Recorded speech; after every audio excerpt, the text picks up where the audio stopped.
ایک سوئی کی وجہ سے عبرتناک عذاب کا واقعہ۔ ایک بزرگ نے بڑا عبرتناک واقعہ سنایا کہ ان کے زمانے میں ایک بہت بڑے عالم تھے۔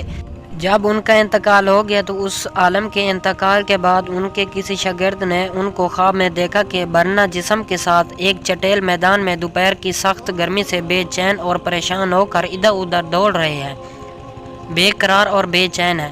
اس شاگرد نے ان سے پوچھا کہ حضرت، آپ تو ساری زندگی اطاعت اور عبادت اور خدمت دین میں گزاری ہے، ان میں سے کوئی عبادت قبول نہیں ہوئی؟ انہوں نے جواب میں ارشاد فرمایا، ایسا نہیں ہے، بلکہ اللہ تعالیٰ نے جن اعمال صالح کی توفیق دی تھی وہ سب قبول ہو گئے، لیکن جس عذاب میں مبتلا ہوں وہ ایک سوئی کی وجہ سے ہو رہا ہے۔ شاگرد نے پوچھا، وہ کیسے؟ انہوں نے جواب دیا کہ انتقال سے چند روز پہلے اپنا کپڑا سینے کے لیے اپنے ایک پڑوسی سے سوئی مانگ لایا تھا، اور پھر کپڑا سی کر سوئی الماری میں رکھ دی اور واپس کرنا یاد نہ رہا، اور اس کے بعد میرا انتقال ہو گیا۔ اب یہ عذاب جو تم میرے پر دیکھ رہے ہو ایک اسی سوئی کی وجہ سے ہو رہا ہے۔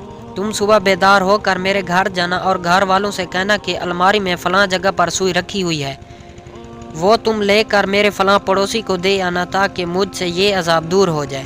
چنانچہ وہ شاگرد صبح اٹھ کر سیدھے استاد کے گھر پہنچے اور کہا، فلاں الماری میں فلاں جگہ پر سوئی رکھی ہوئی ہے؟ گھر والوں نے دیکھا تو بتایا کہ ہاں رکھی ہوئی ہے۔ اس شاگرد نے پوچھا کہ تمہیں یہ معلوم ہے کہ یہ کس کی ہے؟ انہوں نے بتایا کہ ہاں، مرحوم فلاں پڑوسی سے لائے تھے، اور ہم نے سوچا کہ ذرا آنے جانے والوں کا سلسلہ ختم ہو تو یہ سوئی ان کو واپس کر دیں گے۔ شاگرد نے بتایا کہ میں نے ان کو خواب میں دیکھا ہے کہ وہ اس سوئی کی وجہ سے عذاب میں مبتلا ہے، اس لیے وہ سوئی آپ مجھے دے دیں تاکہ میں جلدی سے ان کو واپس کر دوں اور ان کی طرف سے تاخیر کی بھی معافی مانگ لوں۔ چنانچہ اس شاگرد نے وہ سوئی لے کر پڑوسی کو واپس کر دی اور ان کو بتایا کہ حضرت کو اس سوئی کی وجہ سے عذاب ہو رہا ہے، اور پڑوسی بھی یہ سن کر رونے لگے کہ کتنی معمولی سی چیز کی وجہ سے ان کو عذاب ہو رہا ہے، اور وہ پڑوسی کہنے لگا کہ میں نے ان کو اللہ کی رضا کے لیے معاف کر دیا، یا اللہ آپ بھی اپنی رحمت سے ان کو معاف فرما اور ان کا عذاب دور کر دے۔ وہ شاگرد کہتے ہیں کہ جب رات کو میں سویا تو پھر دوبارہ ان کو میں نے خواب میں دیکھا، لیکن اب وہ منظر کچھ اور ہی تھا۔ اب حضرت ایک خوبصورت اور سرسبز شاداب باغ کے باغیچوں میں ایک مصری پر آرام فرما ہے، چاروں طرف خادمین موجود ہیں، پھلوں اور پھولوں کے درخت لگے ہوئے ہیں، ٹھنڈی ٹھنڈی ہوا چل رہی ہے۔ میں نے قریب جا کر ان کو سلام کیا اور پوچھا کہ اب کیا حال ہے؟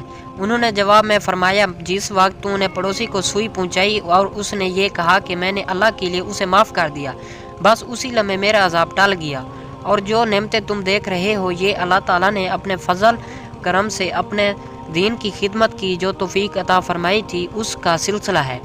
حاصل آج کے اس واقعے سے ہمیں یہ سبق ملتا ہے کہ ہم کبھی اپنے ذمہ کسی کی کوئی چیز یا کسی کا کوئی حق نہ رکھیں، بلکہ جس کی جو چیز یا جو حق ہمارے ذمہ ہے اسے واپس کر دیں۔ اندازہ کیجئے کہ ایک سوئی کی وجہ سے اس قدر عذاب ہو رہا ہے، اور آج جو بے شمار حقوق العباد کے بارے میں لاپرواہی برتی جا رہی ہے اس کا کس قدر وبال ہوگا۔ اللہ تعالی ہم سب کو حفاظت فرمائے، آمین۔ دوستو، اس طرح کے مزید اسلامی واقعات کے قصے دیکھنے اور سننے کے لیے ہمارے یوٹیوب چینل اردو کہانیاں کو سبسکرائب ضرور کر لیں، تاکہ آپ کو اس چینل پر ڈیلی بیسک پر اس طرح کے مزید اسلامی واقعات کے قصے دیکھنے کو ملتے رہیں۔